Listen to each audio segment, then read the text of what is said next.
Grace was Mr. William Halloway's private caretaker. Mr. Halloway was one of the wealthiest tech investors in the country, but he had spent his final years confined to a wheelchair, bitter, ill-tempered, and alone. His family, especially his niece Beatrice and his cousin Richard, visited him only on holidays, and only to ask for money, but Grace was different. She didn't just bring his meals or clean the house. When his pain kept him awake at night, she read to him.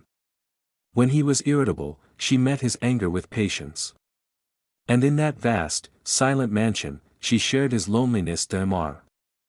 Halloway, Grace, why are you still here? Beatrice would have left the moment her shift ended. Grace, because it's raining outside, sir. And on a day like this, tea shouldn't be drunk alone. These simple words were proof of the quiet bond between them. Grace wasn't serving his wealth, she was serving his humanity. And Mr. Halloway knew that. 1 week before his death, when he called his attorney, Mr. Blackwood, to the mansion, he had only one plan in mind: that he passed away peacefully in his sleep. His funeral resembled a fashion show more than a ceremony of mourning. Even before the coffin reached the ground, the Halloway family was already arguing over the mansion, the cars, and the bank accounts. For Grace, the future seemed uncertain. She would likely be dismissed and return to her small apartment. 2 days after the funeral, they gathered in the grand hall of the mansion to hear the will d'Amar. Blackwood adjusted his glasses, looked around the tense room, and began d'Amar. Blackwood, William was very clear in his will. He made a last-minute change regarding the distribution of his assets. Beatrice, smirking, oh come on, Blackwood, just say it. Who gets the yachts? Mr. Blackwood, Miss Grace, please take a seat. This concerns you as well. Grace nervously sat down at the end of the table. Beatrice looked at her with disgust. d'Amar. Blackwood, reading, William Halloway, have spent my life surrounded by people who loved my fortune but ignored my soul. I learned the hard way that blood does not always mean loyalty. In my final days, there was only one person who treated me not as an employer, but as a friend, and as family. He stopped and looked directly at Grace d'Amar. Blackwood, therefore, I hereby bequeath Halloway Mansion, all my properties in New York and London, my private art collection, and 90% of my liquid assets, to my loyal friend, Grace Miller. Beatrice, what? This is a joke. She's just a maid. She brings me coffee. This is illegal. Richard, will contest it. Not a single penny for this woman. Grace, I don't want it. There must be a mistake. Mr. Blackwood, there is no mistake, Grace. William was of sound mind when he made this decision. He also said, Grace is the only person with a heart wise enough to use this money well. Please, live the life I never could. When Grace stood up from that table, she had already taken off her uniform, not for a designer dress, but for a cloak of responsibility. She had inherited a billionaire's legacy, but the real question was, would Grace change because of the money? Or would money change the world's perception of her? And most of all, would she survive the wrath of the Halloway family? What truly changes a person, wealth itself, or the freedom that comes with it? For the first time in her life, Grace woke up without an alarm. She opened her eyes in the silk sheets she had spent years cleaning but never dared to sleep in. She was no longer in the servants' quarters, but in the primary bedroom, with the best view in the mansion. When she looked in the mirror, she still saw a tired housemaid. Mr. Halloway had left her a fortune, but to feel worthy of it, she first had to say goodbye to the bold Grace. That morning, she went to the city, not by bus, but in the chauffeured black limousine from the garage. Saleswoman, coldly, ma'am, the staff entrance is at the back. This area is for clients with appointments only. She paused. The old Grace would have apologized and left. But this time, her fingers touched the black card, resting inside her coat pocket. She straightened her posture. Grace, firmly, I'm not staff. And I don't have an appointment. But I believe this card should be enough to open your doors. That day, Grace didn't just buy clothes, she reclaimed her dignity. The faded uniforms were replaced with elegant silk dresses, cashmere coats, and graceful heels. Her hair was styled, her skin glowed, and something new appeared in her eyes, self-respect. Grace stared at her reflection in the boutique's window. The woman in the glass was no longer Grace the maid. She was the new heir of the Holloway legacy, poised, composed, and unafraid. When she returned to the mansion, she noticed fear in the eyes of her former co-workers, now her employees. They worried she would become another Beatrice, cruel, arrogant, and distant. Grace smiled softly and gently set her shopping bags down. Grace, Martha, could you please remove the word "Madam" from that sign? I'm still just Grace. And tonight, I won't be cooking, but we'll all sit at the big table and eat your wonderful lasagna together. You won't be serving. You'll be sitting with me. Grace began transforming the mansion. The heavy curtains, closed for years during Mr. Holloway's illness, were opened.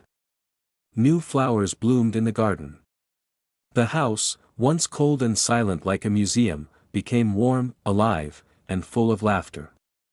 Grace wasn't using the money to show power, but to share happiness. But the villains in this story hadn't left the stage. Beatrice had met with lawyers, and now she arrived, furious, determined, and ready for war. She stormed into the garden, where Grace sat reading. Grace calmly closed her book. She didn't even stand. Beatrice, shouting, "Enjoy it while you can. These dresses, this garden, everything is temporary. My lawyers are preparing to annul the will. You're nothing but a thief who manipulated a sick old man."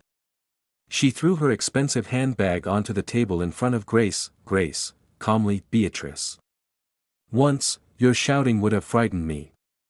But you seem to forget, I'm not in your uncle's house anymore.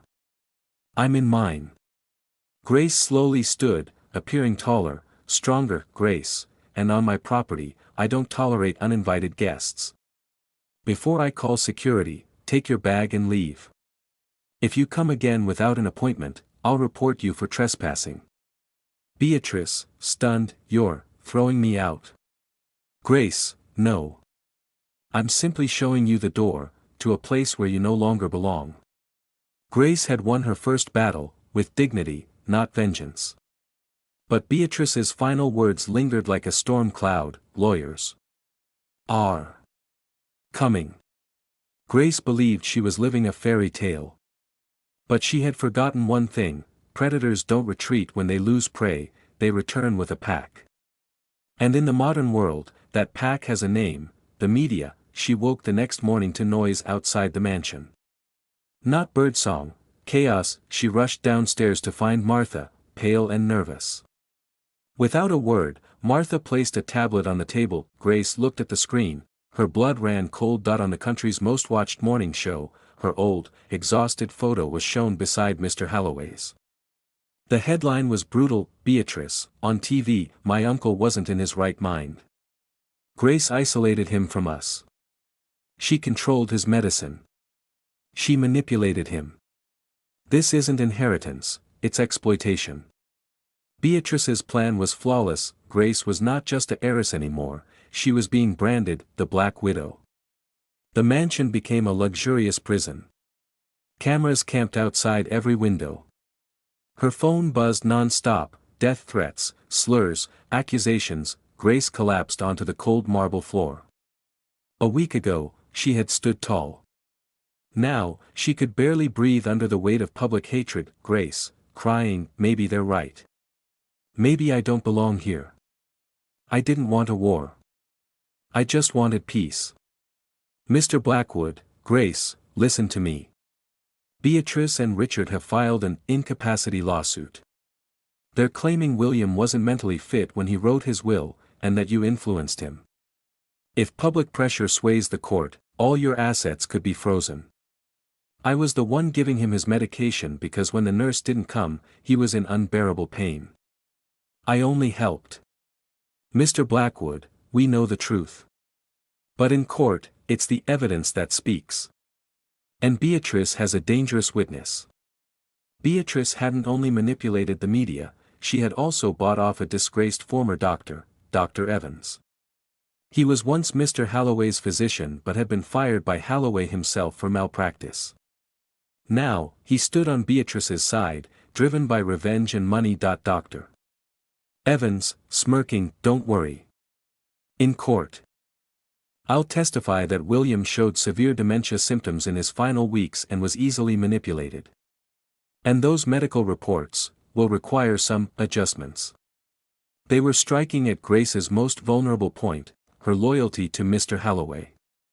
They planned to twist her compassion into a calculated act of manipulation. Grace contemplated disappearing, renouncing the inheritance, and returning to her quiet, humble life. Was all this hatred truly worth it? Just then, she found a small note hidden inside one of the books in Mr. Halloway's library, a personal message, separate from the will. The note read, Grace, one day the wolves will come to your door. They will come for my fortune. But you will fight for my honor. Never bow your head. Because truth is more precious than the finest jewel. Grace clenched the note tightly.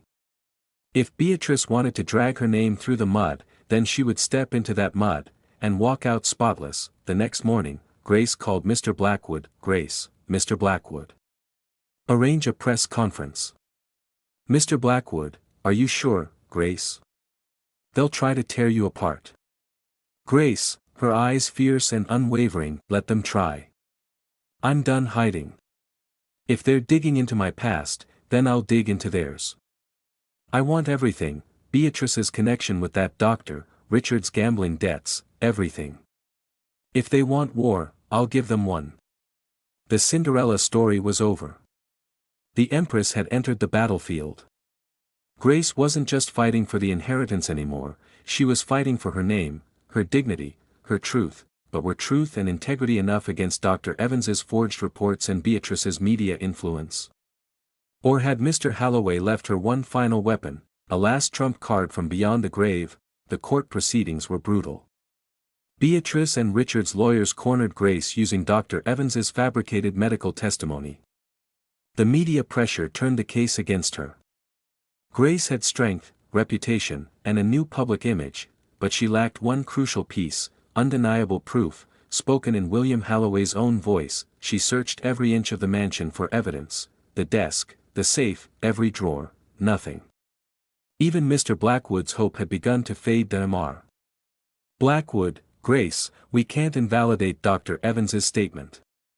Even the High Court might assume William was mentally unstable toward the end, under public pressure.